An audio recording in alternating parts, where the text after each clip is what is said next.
They're playing the wrong game. Let's start with something uncomfortable. In the United States and Europe, most small businesses don't fail because of competition. They fail because of misalignment, wrong audience, wrong positioning, wrong distribution, wrong cost structure, and in a digital-first economy, being small is not the weakness. Being generic is. According to data from the US Small Business Administration, small businesses account for 99.9% of all US businesses. In the European Union, SMEs represent over 99% of all businesses and employ around 2/3 of the workforce. Small businesses are not rare. They are the backbone. Yet survival rates remain fragile. Roughly 20% fail within the first year in the US, and about half don't survive 5 years. So what's really happening? Let's break the illusion. The 4 structural problems small businesses face. 1. Limited capital. This is universal.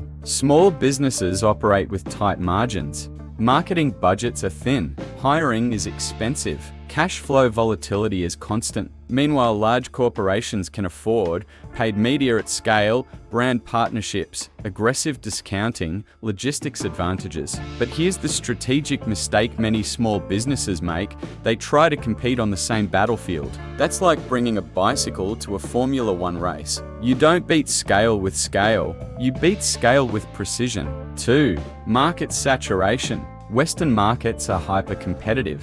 Search for protein powder in the US, thousands of results. Search for handmade jewelry in Europe, massive saturation. Generic categories are red oceans. But the data shows something interesting. Micro-niche brands are growing faster than broad category brands in digital commerce, particularly through direct-to-consumer models. Consumers increasingly prefer personalized brands, purpose-driven brands, community-centered brands, specialist brands. Broad appeal is expensive. Specific appeal is profitable.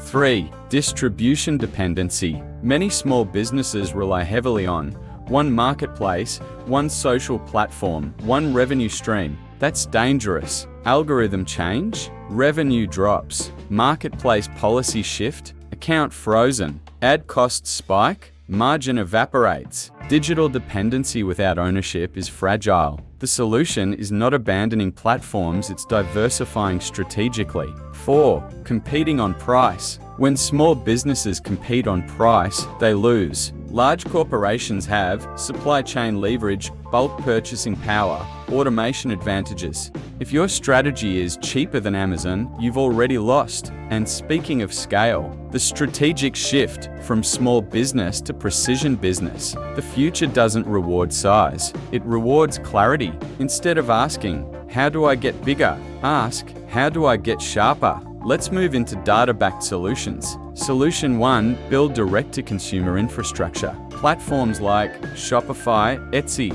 These platforms allow small brands to operate globally without physical storefronts. Why DTC works: higher margins, full control of branding, customer data ownership, email list building, retargeting capabilities. According to multiple e-commerce trend analyzers in the US and EU markets, DTC brands have grown significantly faster. Owning the relationship with the customer is no longer optional. It's survival. Solution 2. Sell niche, not generic. Here's the hard truth. If you sell coffee, you compete with giants. If you sell low-acid organic coffee for remote tech workers with sensitive stomachs, you compete with almost no one. Data from search behavior across Western markets shows long-tail search terms convert at higher rates than broad terms. Why? Intent. Someone searching for running shoes is browsing. Someone searching for wide-toe box minimalist running shoes for flat feet is ready to buy. Niche reduces competition. Specificity increases conversion. Small businesses win in the long-tail economy. Solution 3. Community over customers. Large brands optimize for reach. Small businesses should optimize for depth. Community-driven brands consistently show higher retention rates, higher lifetime value (LTV), lower customer acquisition cost (CAC) over time. In the US and Europe, consumers increasingly value belonging. This trend accelerated after pandemic isolation periods. How to build community, private Facebook groups, Discord servers, email newsletters with personality, founder-led storytelling, live sessions. When customers feel part of something, they don't compare prices. They defend your brand. That's leverage no corporation can easily replicate. Solution 4, content as an organic growth engine. Advertising costs are rising. Across Western markets, cost per click has increased steadily in competitive sectors. Small businesses relying purely on paid ads are exposed. Organic content is the equalizer. Platforms like YouTube, Instagram, TikTok reward expertise, relatability, and authenticity. Content strategies that work, educational content, behind-the-scenes transparency, process videos, founder journeys, industry myth-busting. Trust compounds, attention compounds, and compounding beats cash burn. Solution 5, data-driven decision-making. Emotion-driven business kills margins. Modern small businesses must operate like micro-analysts. Track conversion rate, average order value, customer acquisition cost, lifetime value, repeat purchase rate. If your LTV is lower than your CAC, your model is broken. If your repeat purchase rate is below industry averages, you lack retention. Data removes guessing. Guessing drains capital. Solution 6, personal brand as a moat. In Western markets, consumers increasingly buy from people, not logos. Founder-led brands outperform faceless companies in engagement. Why? Trust, transparency, human connection. Large corporations cannot replicate authentic founder presence without it feeling manufactured. Small businesses can. Show struggles, lessons learned, production process, real conversations. Authenticity scales differently than advertising. Solution 7, operational efficiency over expansion. Growth is seductive, but many small businesses collapse from overexpansion. Better strategy, optimize one product first, improve margin, improve retention, improve supply chain efficiency, then expand. Data consistently shows businesses with focused product lines often outperform those with scattered offerings. Clarity reduces operational waste. The 90-day precision framework. Let's simplify this.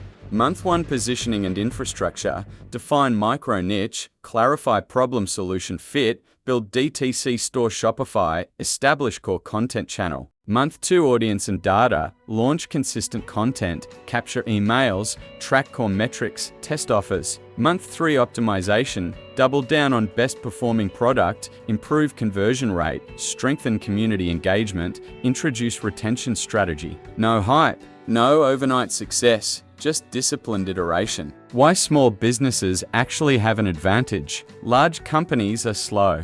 Small businesses can pivot quickly, test faster, adapt instantly, speak directly, personalize deeply. In volatile economies like the current global landscape, agility beats size. Inflation, supply chain disruption, consumer trust shifts. Rigid systems struggle, flexible systems survive. The future of small business in the US and Europe. Trends indicate consumers prefer authenticity, local and independent brands are valued, sustainability matters, transparency drives loyalty. The winning small businesses will be hyper-specific, own their audience, operate lean, use content strategically, focus on retention over vanity metrics. The losers? Those trying to mimic corporations without corporate resources. Brutal reality check.